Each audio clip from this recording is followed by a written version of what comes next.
Hi, everyone. I'm Kirsty Fairclough. I'm Professor of Screen Studies at SODA, the School of Digital Arts at Manchester Met in the UK. And I just want to thank D'Angela for her tireless work in preserving Prince's legacy. We all really, really appreciate everything that she does. I also want to thank my 12-year-old son, who's his first time in the USA, who's my research assistant today. He's kind of grown up with me talking about Prince, so he's over it now. So I'm going to do quite a broad take on the cultural resonance of Purple Rain, but before that, I'm going to do a little bit of shameless self-promotion. Sorry, everyone. My research is, it really sits between the intersections of music and screen cultures. Some of my books there, and my most recent book is on the diva, so feminism and fierceness from pop to hip hop, and we do talk about Prince as a diva in that book, so I just wanted to say that. Also, just talking about what D'Angela mentioned earlier, so myself and Crystal, and some of my other colleagues, Kristen Jomla, Mike Aline, and Cassie Ritchie, are all founding members of the International Centre for Prince Studies, and some of our publications you can see on the screen there. I'm sure everyone's checked out Cassie's amazing book there. You can see it just on the end. So it's a great publication. And lastly, our next event, as D'Angela mentioned, is Prince on Screen, Images and Ideology, an academic and fan conference, of course, always about the fans. That's going to be taking place at the University of Minnesota, June 17th and 18th. Obviously, we had to move things around because of the whole date change scenario, but we're there now. And so hopefully we'll see some of you in Minneapolis. So I'm going to make a start. So then, what can we say about the Purple Rain movie that hasn't already been said?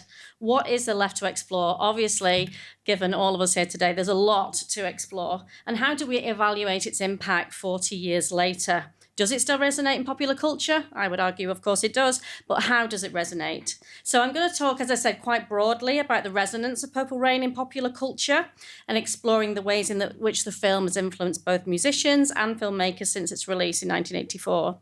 I'm going to talk a little bit about how it operated to solidify Prince's status in the pantheon of rock stardom and the film's role particularly in music video culture. And I'm going to talk a little bit about the visual album as well and how we can trace some of those connections through Purple Rain up to what's happening in that world today.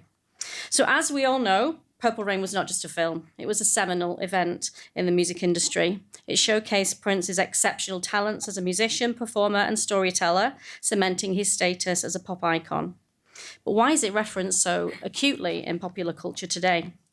Well, I think it can be explored through various dimensions, of which we're doing plenty of that today, including its impact on music, cinema, fashion, and the broader societal discourse, particularly in terms of race and identity. In its kind of intertwining of music and film industries through the sort of star vehicle made famous by the early films of Elvis and the Beatles, Purple Rain was a cultural watershed. It managed to be simultaneously both old-fashioned and groundbreaking, and transforming Prince into the first enormously visible black rock icon since Jimi Hendrix. And when we hear those first words of the film, ladies and gentlemen, the revolution, we have that, it's uttered by a kind of monotone, unseen voice, isn't it, at the opening, as the film opens on the stage of First Avenue. It kind of feels like a throwaway line in some respects. But that voice, as cursory as it might seem, performs, I think, two important functions at the opening of the film that would turn Prince into one of the most successful and influential artists of the late 20th century. And firstly, the announcer allows Purple Rain to open under the formal auspices of the concert film, and I've written about the concert film fairly extensively, a documentary subgenre that by 1984 had really had that kind of secure foothold in culture, particularly from Woodstock in 1970 to The Last Waltz in 1976 to Stop Making Sense in 1984, which I think was premiered just a few months before Purple Rain came out. And that announced opening of Purple Rain, in fact, is nearly identical to the beginning of Gimme Shelter, which is the landmark Rolling Stones concert film, which was released in 1970. So Purple Rain then was not only a documentary, but instead something far more unusual for its era, a narrative, music-driven film starring a pop star with no acting experience playing that fictionalized version of himself. It was the type of film once epitomised by those early films of Elvis and the Beatles that had been largely unsuccessful in the years since, and by 1984 might have struck many as kind of uncool and not kind of something that was that popular any longer. But that announcer's voice at the beginning of the film eased audiences into the experience by suggesting that they were in fact watching a concert film of a different sort, thus allowing Purple Rain to bridge those two distinct, if interrelated, cinematic traditions, whilst also distancing it from another, newer form, the music video. So MTV had premiered less than three... I don't know what we're going on there with the slides. Never mind. MTV had premiered less than 3 years before Purple Rain and had quickly come to define the audio-visual consumption of pop music for a generation of American teenagers. By emphasising that importance of concert performance as part of this film, Purple Rain really announced to its audience that this was a different sort of experience than they might get watching those curated 3-minute clips in the comfort of their own homes. The film really cleverly accentuated and exploited one of the core imaginative tenets of rock and roll and rock fan ideology in what was part of a much larger strategy to shift Prince's generic association from R&B to rock, the latter of which being a commercial and ideological shorthand for music made by and listened to by white people, predominantly white men, and which by the 1980s had acquired a well-deserved reputation as being deeply hostile to black musicians and audiences. So in terms of kind of cinematic and narrative innovation, and we've heard a lot about narrative innovation already this morning, the film was a unique blend of narrative cinema and musical performance, setting a precedent for future films that sought to integrate their storytelling into their storytelling fabric beyond just being part of the soundtrack. So it kind of carved a niche for musical dramas that could convey a musician's journey, struggles, successes, inspiring films and documentaries that explored similar themes. In many ways, I know other people have talked about this, Purple Rain is a film kind of haunted by and it's obsessed with genre, both in terms of its cinematic generic status of the film and the musical generic associations of its star. By combining those two previously established filmic genres, the narrative rock and roll film and the concert film, Purple Rain really helped to shift the imaginative association of Prince's musical genre, moving him from an R&B prodigy to a rock icon, and really deftly exploiting some concepts really related to rock music's kind of self-understanding. And I think that's related to placemaking, and Crystal's talked about placemaking. It's about authenticity and it's about the liveness. So Purple Rain really was very skillful in deploying issues of placemaking, geography, as I mentioned, Crystal mentioned, and liveness, and worked together to create that sense of Prince's own rock authenticity. The film established him as a real rock star, as I've mentioned, a designation which certain aspects of his music and image had previously rendered unavailable to him, and arguably to any black musician since the death of Jimi Hendrix 14 years earlier. So Purple Rain accomplished this crossover not by a sort of radical reconception of conventional Hollywood tropes, but rather by casting Prince into an exceedingly well-worn cinematic archetype that had previously been nearly exclusive to white stars. And that's the figure of the rebel, and Richard Dyer and many others have talked about this figure of the rebel in cinematic discourse. And most Hollywood films starring black men, when they weren't reducing their stars to dehumanizing stereotypes, had tended to cast them as sort of figures of alienation, struggling against racial injustice and attendant social inequities. And one of the most striking things about Purple Rain is that it's about the exterior social forces almost never sort of explicitly intrude on the film's plot. And First Avenue, where much of the film takes place, as we know, is depicted as this sort of quasi-utopian space of interracial youth culture, and the kids' band is interracial in its makeup, as is the rival band Morris Day in the time, as we know. The kid himself is the son of a black father and white mother, and while his parents' marriage is turbulent and abusive, the film depicts this turmoil as entirely the fault of his father's personal demons and dashed artistic ambitions. So rather than being cast as a symbol of resistance against cinematic inequity, the kid is instead depicted as an entirely exceptional figure. So this idea of the outsider figure. From the very beginning of the film, he is the most talented musician in his scene, the object of adulation from the club's crowd and of lust from its most desirable women. So the central conflict in Purple Rain then is not about struggles over social adversity, but rather the individual need for an exceptional artist to sublimate his own ego and forge an authentic connection with both his band and his audience, a theme that's absolutely central to the ideology of rock music. I want to also talk a little bit now about the influence of Purple Rain on music videos. I think this is also really significant given its innovative integration of cinematic storytelling with musical performance. This pioneering approach not only showcased Prince's artistic versatility, but also set new standards for how music videos could be conceptualized and produced. And before Purple Rain, many music videos primarily focused on showcasing the performance of the song, often with the band playing in a studio or a very simple set. So what Purple Rain did was really introduce that much more narrative-driven approach, where music videos could tell that story, sometimes even extending beyond the song's lyrics to explore themes, characters, and settings in depth. This encouraged artists and directors to think of music videos as short films that could convey those really complex narratives and emotions. So the film demonstrated then that music videos could benefit from cinematic production values, including elaborate sets, costume design, and cinematography.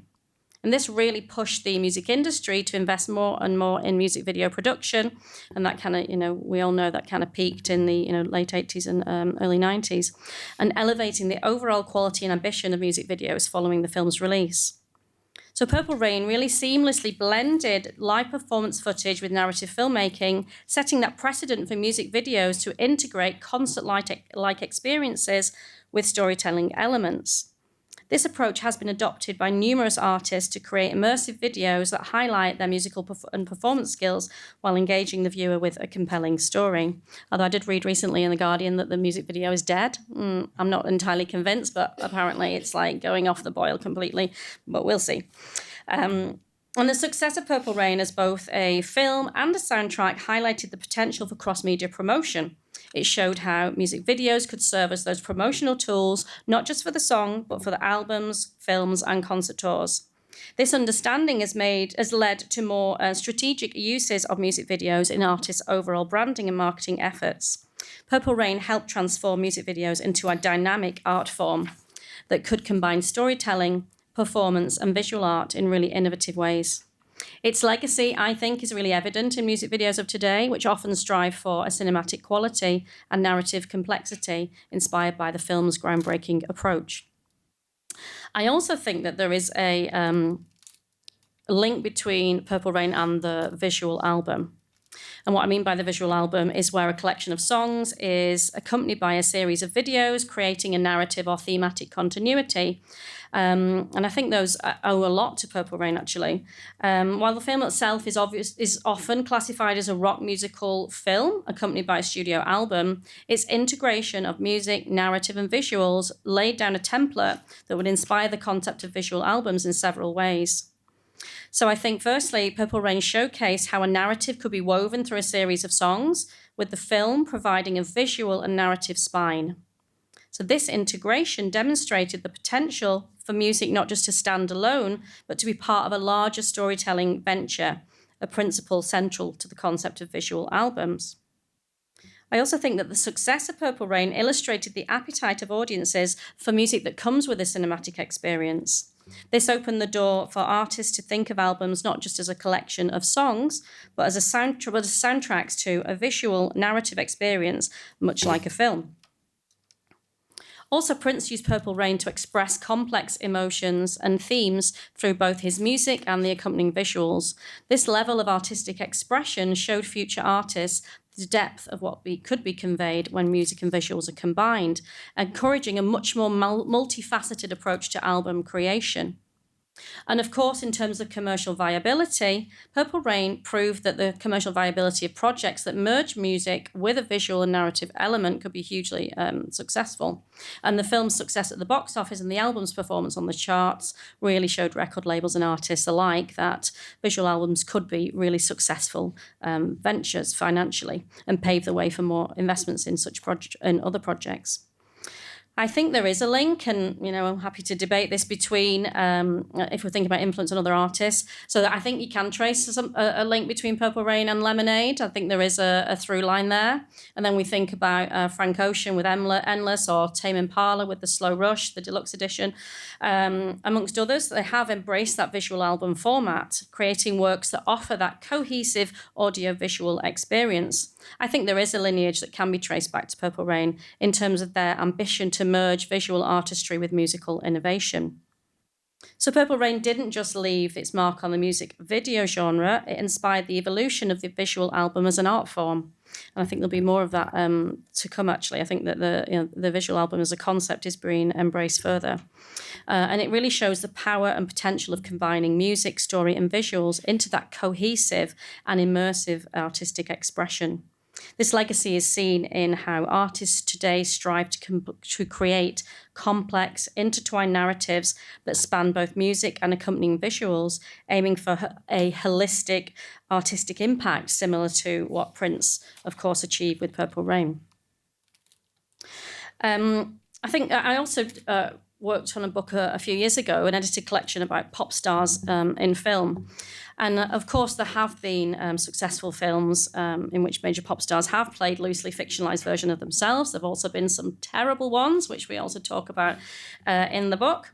And so I'm not thinking terrible when it comes to Eminem in 8 Mile. And, we might say loosely Beyonce in Dreamgirls, but neither of these films really were used as vehicles to also move the artist's own original music, nor were they designed to break the stars into new audience demographics. So I think what Purple Rain was doing was incredibly groundbreaking for the industry at the time.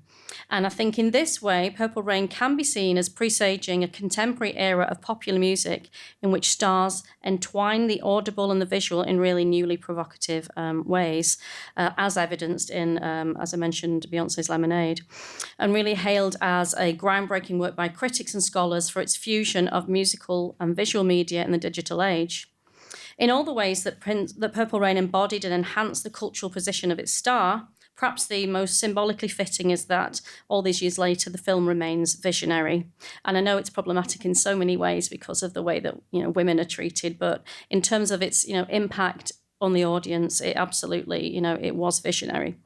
In summary then, Purple Rain played that pivotal role in elevating the music video from a promotional afterthought to an art form in its own right, influencing the production, narrative depth, and conceptual integration of music video and many other aspects of kind of music and screen cultures for decades to come. Thank you very much.